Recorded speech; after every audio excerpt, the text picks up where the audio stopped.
Christine Mba Ndoutoum, présidente du CGLU Afrique à New York. Le maire de la commune de Libreville, Christine Mba Ndoutoum, a séjourné il y a une semaine à New York, aux États-Unis, où elle a pris part à l'Assemblée mondiale des gouvernements locaux et régionaux au siège des Nations Unies. Cet événement s'est focalisé sur l'examen et la mise en œuvre du nouvel agenda urbain. L'édile de la capitale gabonaise était accompagné du deuxième adjoint au maire chargé de la coopération décentralisée et de l'interconnectivité, Annie-Christelle Limbourg-Iwenga. À l'occasion de cette réunion de haut niveau des Nations Unies, où il a été fait le bilan des 5 années écoulées après l'adoption du nouvel agenda urbain, ainsi que de réfléchir collectivement sur les leçons apprises avec la période de la pandémie, la COVID-19, elle a été invitée à prendre la parole par le secrétaire général de Cités et gouvernements locaux unis d'Afrique, Jean-Pierre Elong Mbassi. Madame Christine Mba Ndoutoum, maire de Libreville, président de Cités et gouvernements locaux unis d'Afrique. Merci. Mesdames et messieurs les responsables des gouvernements locaux et régionaux, mesdames et messieurs les représentants des gouvernements centraux et autres parties prenantes, mesdames et messieurs, je suis Christine Mba Ndoutoum, maire de la commune de Libreville et présidente de Cités et gouvernements locaux unis d'Afrique. Mon propos revêt une double nature. Il s'agit d'une brève présentation de la contribution d'une ville africaine dans le cadre de la mise en œuvre des objectifs de développement durable, conjugué à un plaidoyer à l'endroit de l'Assemblée générale des Nations unies dans l'optique d'appuyer la reconnaissance des collectivités locales et régionales. Chers collègues, nous devons pouvoir faire entendre d'une même voix la position des collectivités locales et régionales à la réunion de haut niveau qui portera sur l'examen et le suivi du nouvel agenda urbain. S'agissant de la ville dont je suis présidente du bureau du conseil municipal, nous contribuons et offrons, entre autres, des services d'établissement rapide d'actes de naissance à nos usagers afin d'éradiquer le phénomène d'enfants apatrides, encore appelé enfants sans acte de naissance, en collaboration avec l'UNICEF et le gouvernement central.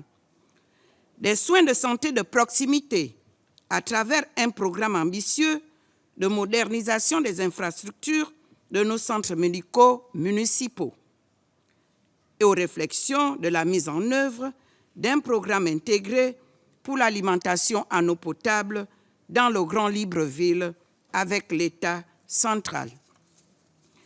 Mesdames et messieurs, s'agissant de la question de la parité femmes-hommes au Gabon, mon élection à la tête du bureau du conseil municipal de la commune de Libreville en est une illustration parfaite. Cela grâce à la détermination sans faille du président de la République gabonaise, son Excellence Ali Bongo Ondimba, à qui je rends un vibrant hommage, sans oublier les actions abouties, comme le programme Gabon Égalité, initié par la première dame du Gabon, j'ai cité Madame Sylvia Bongo Ondimba, à travers sa fondation éponyme. En ce qui concerne les accords verts, Libreville travaille actuellement en collaboration avec le gouvernement central sur un projet de développement local dénommé « Un élève, un arbre ». Aussi, au sein de l'Association des maires du Gabon que je préside, les questions de partenariat multiniveau sont au cœur de nos travaux afin de promouvoir le développement des villes intermédiaires. Fort de ce qui précède, mon pays demeure fermement convaincu qu'une urbanisation bien planifiée et gérée peut être une force transformatrice pour la prospérité et le bien-être inclusif de ces populations. Pour cela, il y a donc fait le choix de s'inscrire dans la promotion des villes résilientes, ouvertes à tous, sûres et durables.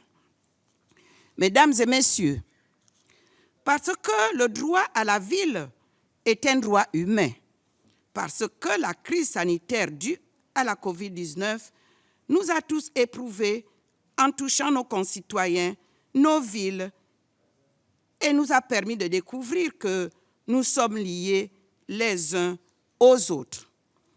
Parce que le succès de la mise en œuvre du nouvel agenda urbain passe par sa localisation effective au niveau de nos cités, nous appelons respectivement les gouvernements centraux à accélérer le processus de décentralisation des collectivités locales et territoriales.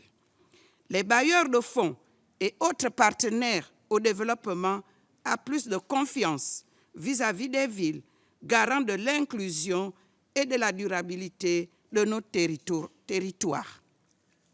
Par conséquent, j'invite les villes à unir et à mutualiser les forces et efforts de chacune, à poursuivre dans les cadres appropriés leur plaidoyer en faveur de leur prise en compte dans le bilan des 5 ans du nouvel agenda urbain.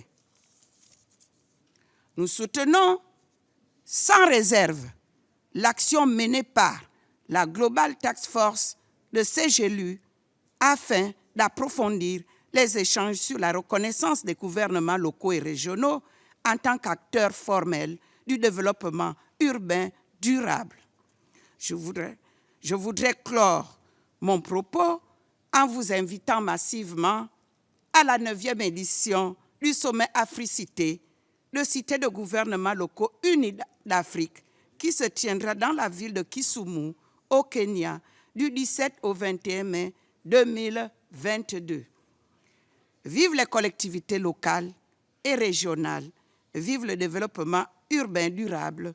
Je vous remercie de votre aimable attention. Merci beaucoup, Madame.